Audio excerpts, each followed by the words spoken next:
Thank you, Guruji, and happy Baisakhi to all.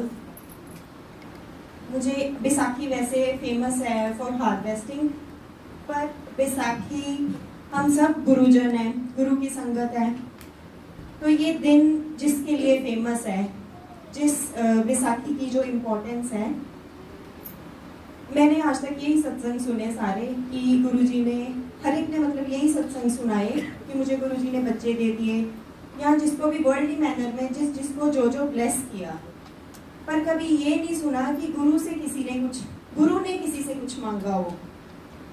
और आज के दिन जब गुरु गोबिंद सिंह जी, जब खालसा पंथ की साजना हुई थी, तो गुरु गोबिंद सिंह जी ने, ये वो दिन है जिस दिन गुरु जी ने डिमांड की थी कि मुझे 5 सिर चाहिए, गुरु गोबिंद सिंह जी ने। तो ये दिन है जिस दिन ये कह लो कि सिखिज्म का बर्थ हुआ है, उस हिसाब से तो सारी संगत, जैसे हमें आज गुरुजी बोले तो वैसे हम संगत है, वो भी संगत थे और गुरु गोबिंद सिंह जी की, प्लस डर गए वो सारे, और बहुत सारी संगत थी जो डर गई। पर उन इतनी भीड़ में से, इतनी संगत में से कोई 5 जाने थे जिन्होंने अपना हाथ खड़ा किया कि विलिंगली कि हम हैं वो, सिर्फ भरोसा था उनको, फेथ, सरेंडर, कि जो मांगो सोई सोई पाओ, अपने कसम भरोसा।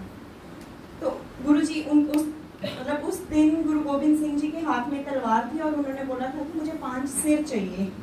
तो सारे डर गए, पर 5 जाने जो गए उनको वो अंदर लेके गए और आवाज आई, और जो बाहर संगत थी उनको तो यही लगा था कि शायद उनका सिर काट दिया, पर वो 5 थे जिनको हम 5 प्यारे बोलते हैं, वो 5 थे जिनको वो सजा के बाहर लेके आए थे, और उनसे ही गुरु गोबिंद सिंह जी सजे थे।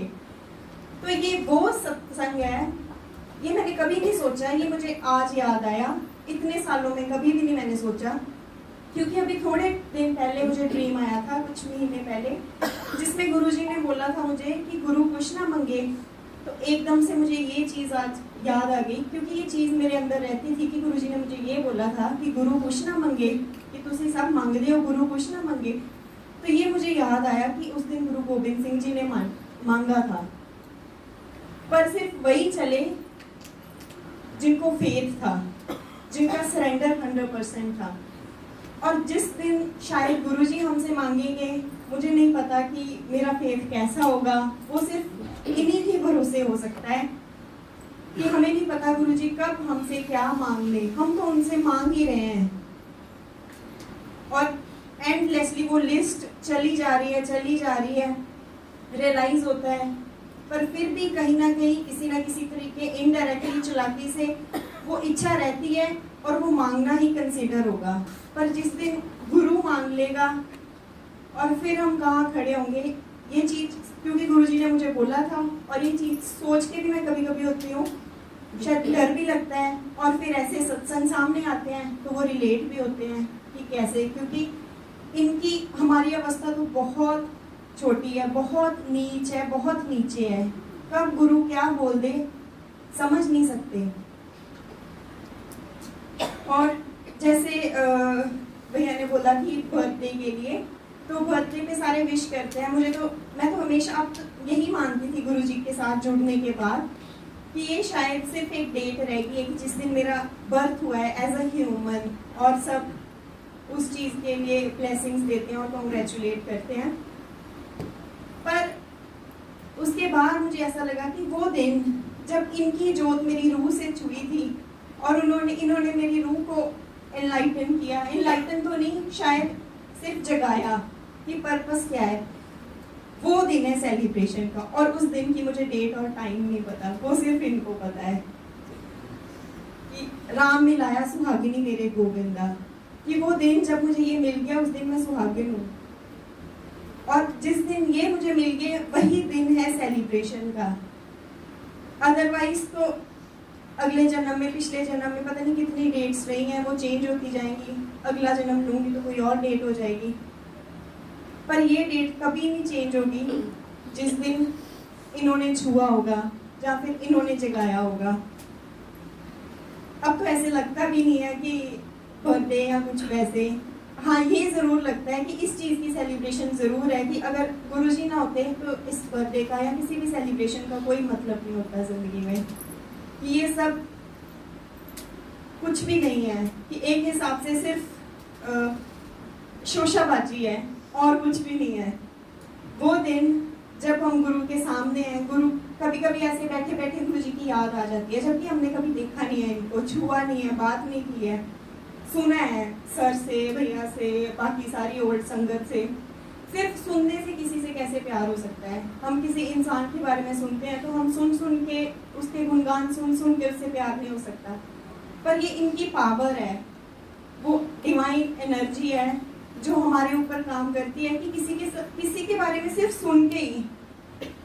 यहाँ एक स्टूडेंट थी, उसने जब पहली बार सुना, उसको सिर्फ कोई बता रहा था डिपार्टमेंट में कि ऐसे ऐसे गुरुजी का मंदिर है, तो आया कर। इतना सुन के किसी का रोना कैसे निकल सकता है? उसने इतना सुना और वो रोने लगी, और उसको खुद भी नहीं पता कि वो क्यों रो रही है। तो ये कौन है फिर? इनका कोई शायद हमारे शरीर से तो क्या ही लेना देना है, कि ये है ही रूहानी। इन्होंने हमें वैसे जगाया, पता नहीं पुराने जन्म कैसे निकले होंगे, क्योंकि इनसे तो मांगने वाली चीज़ें तो चलती जा रही हैं। ऐसा नहीं कि गलतियां नहीं होती, बहुत गलतियां होती हैं। और दिन रात, मैं तो आज भी दिन रात यही प्रे होती है। और आज भी अगर ये वर्ल्ड मैनर में दिन स्पेशल होता है, कुछ वैसा होता है, तो मेरी यही प्रे है गुरुजी से, ये कदम हमेशा आपकी तरफ चले। आपके बिना हमारा कोई भी नहीं है, चाहे संसारिक बहुत रिश्ते हों, पर आपके बिना कोई भी नहीं है। आप जहाँ रखो हम वहीं खुश रहें, आप जहाँ रखो हम वहीं सेटिस्फाइड रहें। ये चीज़ बहुत मुश्किल है, क्योंकि छोटा सा भी कुछ होता है तो हम बहुत सारी कंप्लेंट्स, चाहे मुंह से ना बोलें, पर अंदर आने लग जाती हैं। और इतने साल हो गए गुरुजी के साथ जुड़े हुए, फिर भी ऐसे लगता है कि फिर भी वहीं खड़े हैं। और कौन सा दिन आखिरी होगा ये नहीं पता। पीछे कुछ महीने पहले की बात है, मैं काफ़ी अपसेट थी। मतलब 10-15 दिन, जैसे एक लो फेज चलता है, सबका ही चलता है, तो मेरा बड़ा लो फेज चल रहा था। काफ़ी महीने हो गए इस बात को, पर वो काफ़ी दिनों से 10-15 दिन से ऐसे ही लो फेज था। कंप्लेंट्स भी थी, बड़ा कुछ था, पर शायद वो माया थी गुरुजी की। उस दिन 10-15 दिन के बाद मैं ऐसे ही शिव पुराण पढ़ रही थी, और उसमें एक चैप्टर आया, 3rd या 4th चैप्टर है, जिसमें शिव जी ने माया रची और उन्होंने नारद जी के ऊपर माया रची थी, और उस माया के प्रभाव में आके नारद जी ने श्राप दे दिया, कुछ ऐसा वो पूरा था। और जैसे ही मैंने वो पढ़ा, और जैसे ही उन्होंने माया हटाई और नारद जी उनके चरणों में कि मुझे माफ़ कर दो, और तब एकदम से मुझे रियलाइज़ हुआ कि वो 15 दिन जो गुरुजी ने माया, और एकदम से ऐसे लगा कि मेरे ऊपर से भी माया हटी और मैं रोना शुरू हो गई। और वो रोना मेरा ऐसा था कि जैसे बहुत गिल्ट फीलिंग होती है, और बहुत मुझे ये था कि अगर ये मेरा आखिरी पल होता तो मैं अपने साथ क्या लेके जाती। 15 दिन से इतना लो फेस था कि आखिरी टाइम पे शायद मेरा विश्वास भी उतना नहीं था। कोई भी पल आखिरी हो सकता है, पर उस दिन मुझे लगा कि अगर मेरा ये आखिरी पल होता तो मैं कहाँ खड़ी थी आज? कहीं भी नहीं। तो दिन वही मुबारक है, घड़ी वही मुबारक है जब हम गुरु के रंग में रंगे हुए हैं। गुरु जी के साथ चलते चलते भी हम उनके रंग में नहीं रंग पाते। उनकी बहुत सी चीज़ें हैं जो हम नहीं मान पाते, उस रास्ते पे नहीं चल पाते, और बहुत सिंपल है। गुरु जी हमसे कुछ भी नहीं मांगते, बहुत सिंपल है, पर फिर भी बहुत मुश्किल हो जाता है। गुरु जी आप हमें वो हिम्मत बख्शो, वो शक्ति दो कि हम हमेशा हमारे कदम आपकी तरफ ही चले, चाहे कुछ हो जाए। जय गुरु जी।